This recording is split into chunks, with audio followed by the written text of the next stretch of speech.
Assalamualaikum warahmatullahi wabarakatuh. Pada Habibana Jindan, Gus Baha dan semuanya, langsung saja mengikuti daripada apa yang disampaikan Gus Baha, yaitu gerakan Cangkem Elek. Alhamdulillah tempat kita di daerah Bogor khususnya bertempat yang berseberangan dengan beberapa faham yang macam-macam, dan itu mustajab gerakan Cangkem Elek untuk menghadapi mereka ngoten Gus. Terus kulot dia nyuwun ijazah terus mewakili sedaya, dan yang kami kalih mumpung teng mriki kan ingkang didhawuhaken Gus Bawau fasilitas dinggo fasilitas nyuwun fasilitas ijazah ngrungokke tafsir Jalalain ingkang teng YouTube. Dados nyuwun ijazah ingkang kathah niki, ngambil ijazah yang banyak, fasilitas dari apa yang jadi tadi disebutkan beliau, fasilitas, masyhad dan semuanya. Jadi kita memiliki cara fikir yang enteng, yang enak. Dan mumpung wonten ijazahipun nggih kula suwun ngoten Gus Bang. Ngoten cekap semanten. Assalamualaikum warahmatullahi wabarakatuh.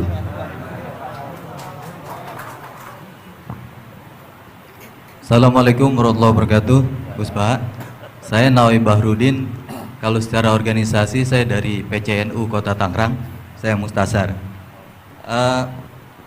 Bersyukur sekali saya bisa berjumpa dengan Gus Baha dan Habib Jindan, yang beliau ini keduanya adalah idola saya. Kalau boleh ngaku, saya ini ngaku sebagai santri kalong virtual via YouTube Gus Baha dan Habib Jindan. Jadi apa namanya, sejak kecil saya ini dididik secara tradisi tasawuf yang agak tersangat keras begitu ya. Kalau saya boleh cerita nih, ada ponakan saya nih Ustaz Samsuri,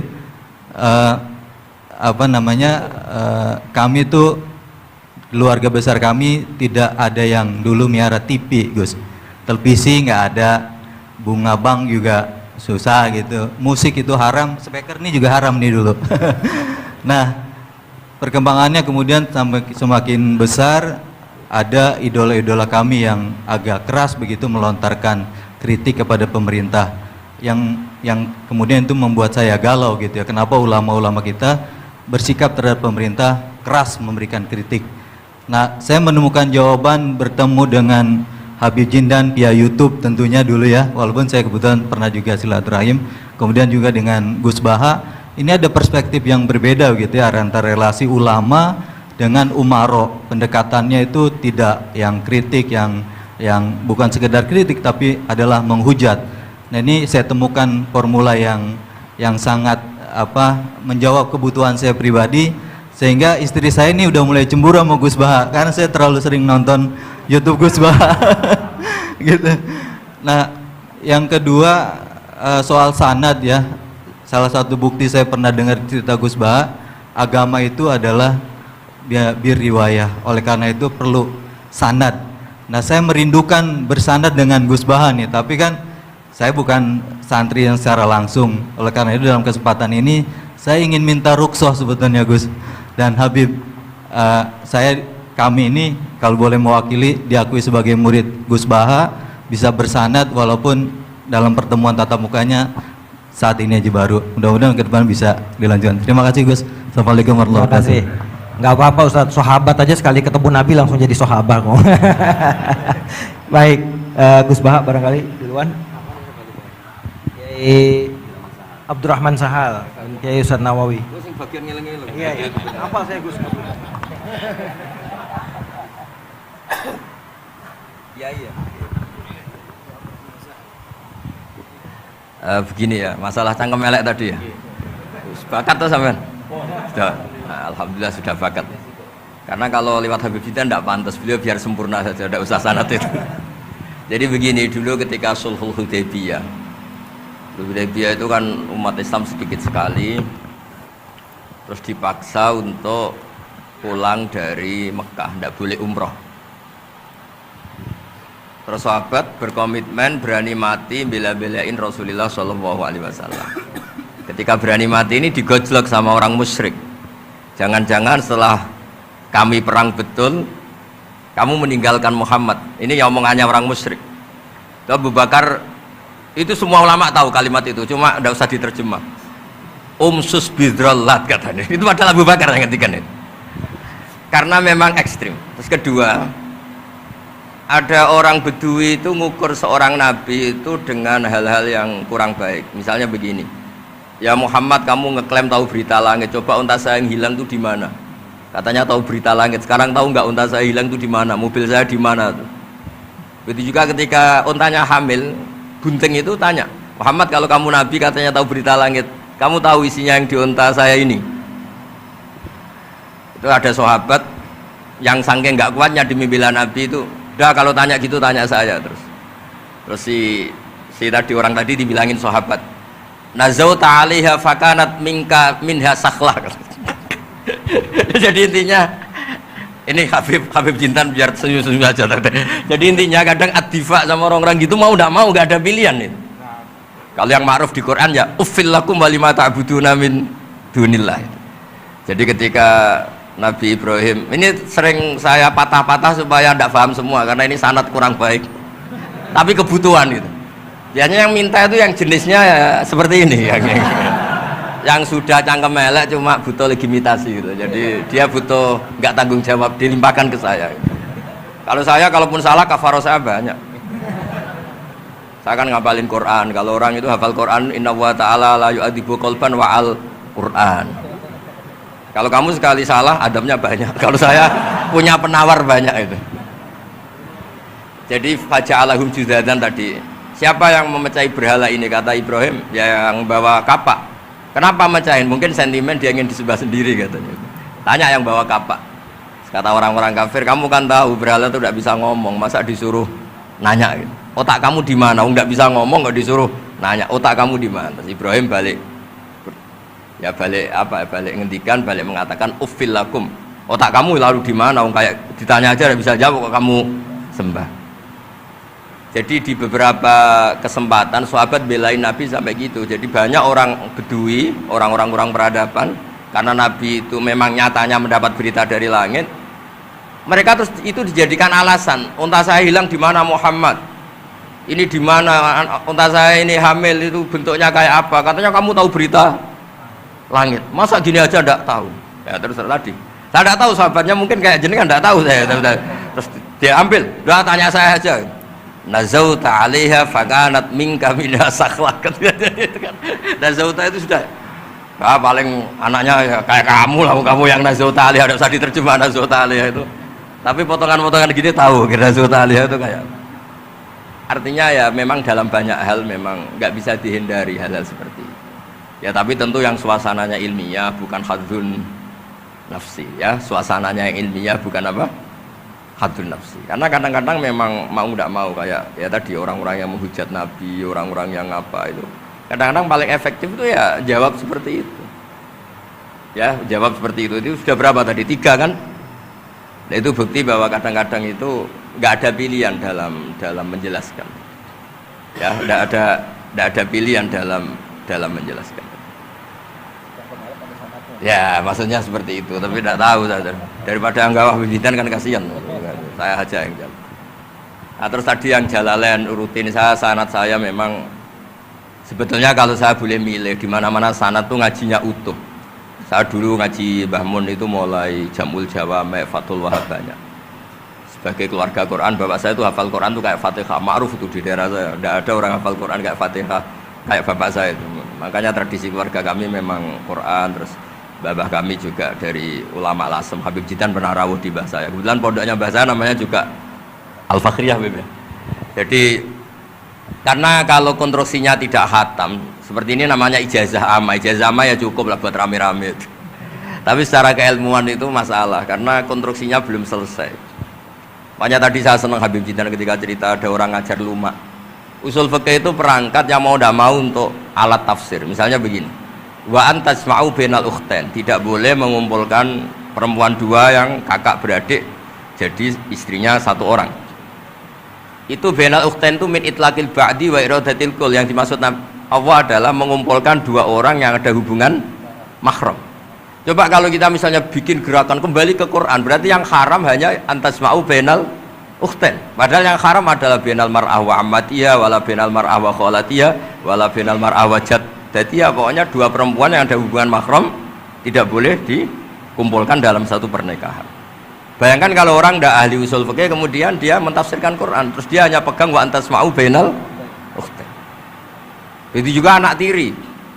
Ada aturannya, lafadz yang keluar karena ghalib itu tidak punya makna. Misalnya begini, anak tiri yang nggak boleh dinikahi adalah waroba ibu kumulati fi hujurikum, anak tiri yang serumah.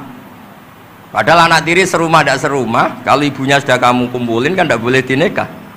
Lalu kata fi hujurikum di sini adalah yakhruju makhrujal ghalib. Ya umumnya anak tiri itu serumah, tapi bukan punya ikatan apa? Hukum. Nah, hal seperti itu kan riskan kalau kita tidak mengaji usul fikih, apa kaidah fikih.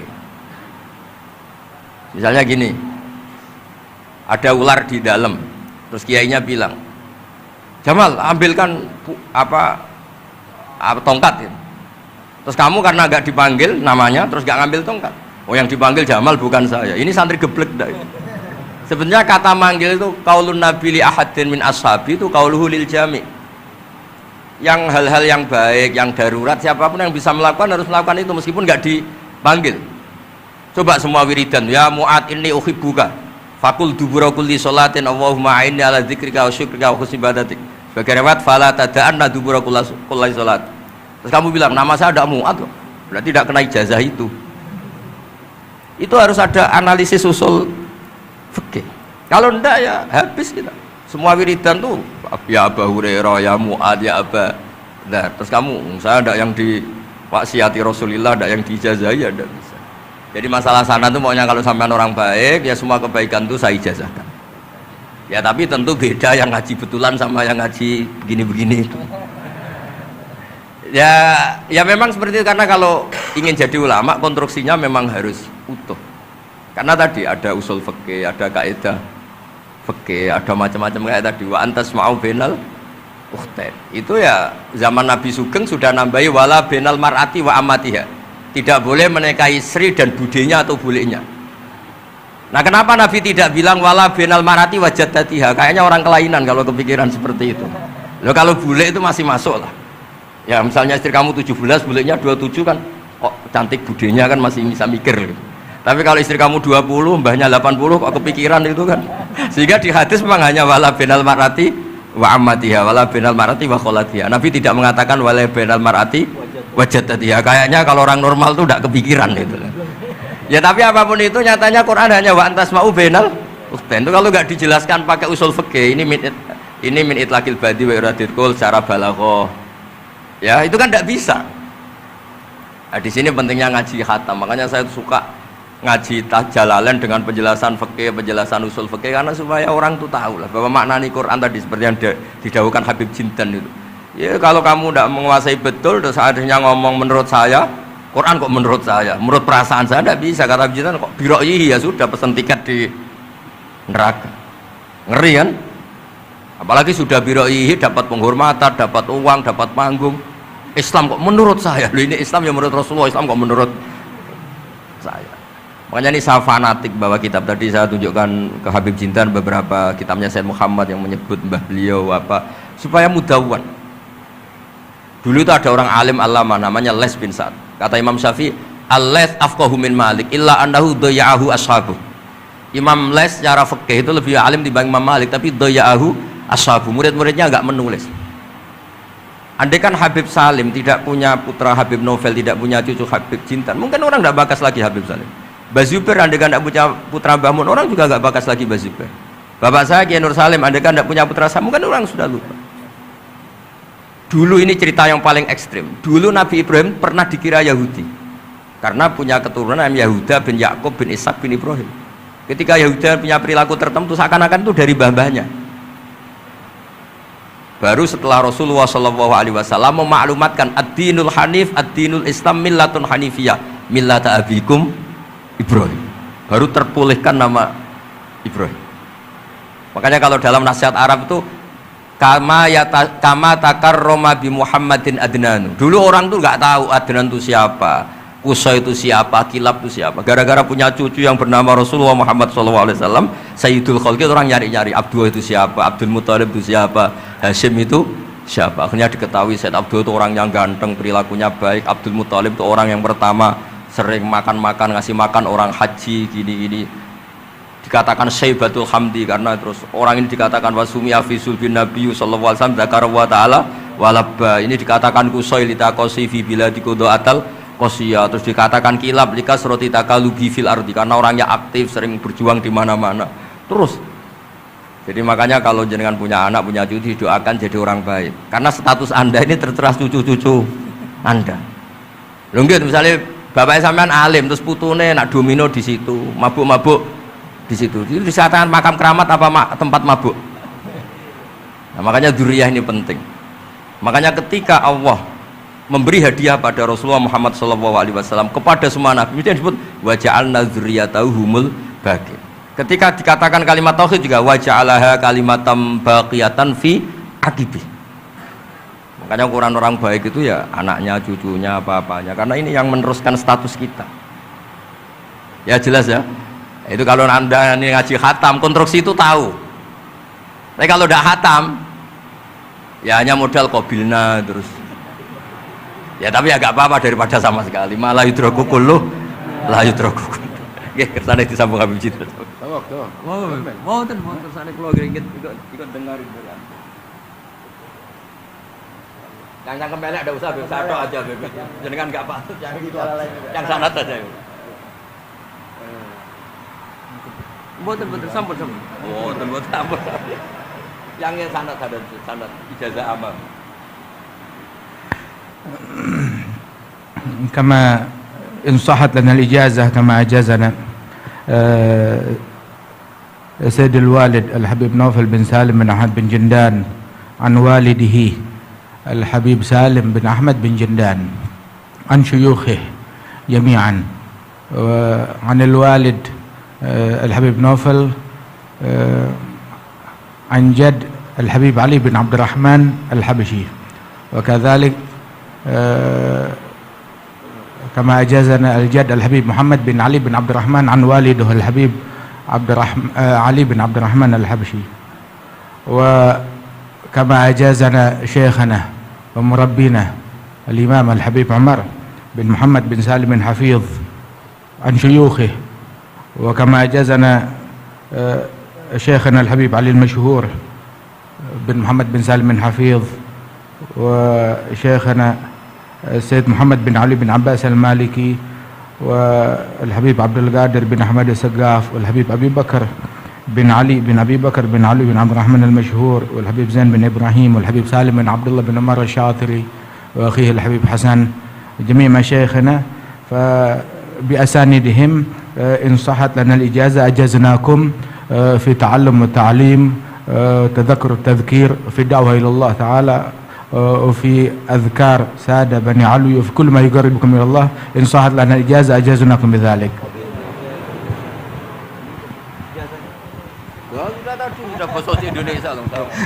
Jadi ijazahnya Gus Baha pakai bahasa Indonesia kan. Jadi kita belum qabil tuh tadi. Insyaallah ya, insyaallah. Ada al-idnu bima'na al-ijazah, insyaallah.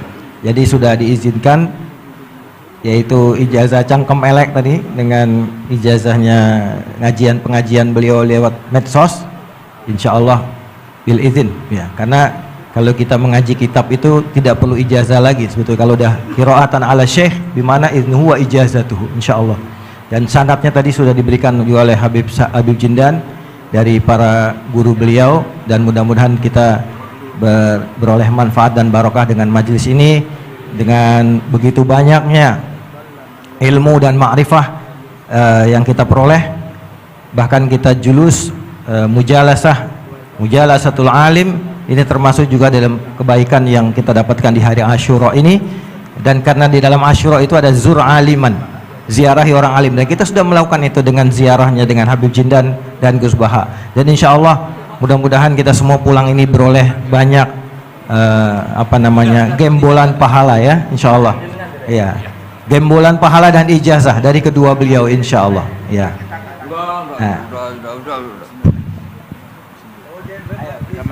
Ya, ajazatuhum kama ajazalana syekhuna wa syekhu syekhina Maimun Zubair wa aslafuhu ila Rasulillah sallallahu alaihi wasallam. Bilal ijazah wa tasyarrafna bikum wa jazakumullah khairan katsiran. Kiai Yusuf Mansur mau ngasih ijazah nggak? Kali kalau Kiai Yusuf Mansur ngasih duit aja sama kita buat ongkos pulang. Setuju nggak kira-kira? Oh setuju katanya. Baik, alhamdulillah majelis kita berjalan begitu lancar, mudah, tidak ada gangguan kendala dan semuanya pasti karena barokah para masyayikh kita, para ulama-ulama aslafun saleh yang telah meridhoi dan ridho dengan majelis kita ini. Kita doakan guru-guru kita yang ada di depan ini, beliau-beliau semoga selalu diberikan sehat, panjang umur dalam doa, dalam memberikan manfaat dan ilmunya kepada kita semua, dan menjadikan kita semua yang ada di majelis ini juga selalu menjadi tullabul ilm yang istiqomah, yang selalu meneruskan, insya Allah kita teruskan kepada generasi penerus kita, anak-anak cucu kita dalam tradisi keilmuan ahlu sunnah wal jamaah yang insya Allah akan selalu eksis di bumi Nusantara ini. Amin ya rabbal alamin.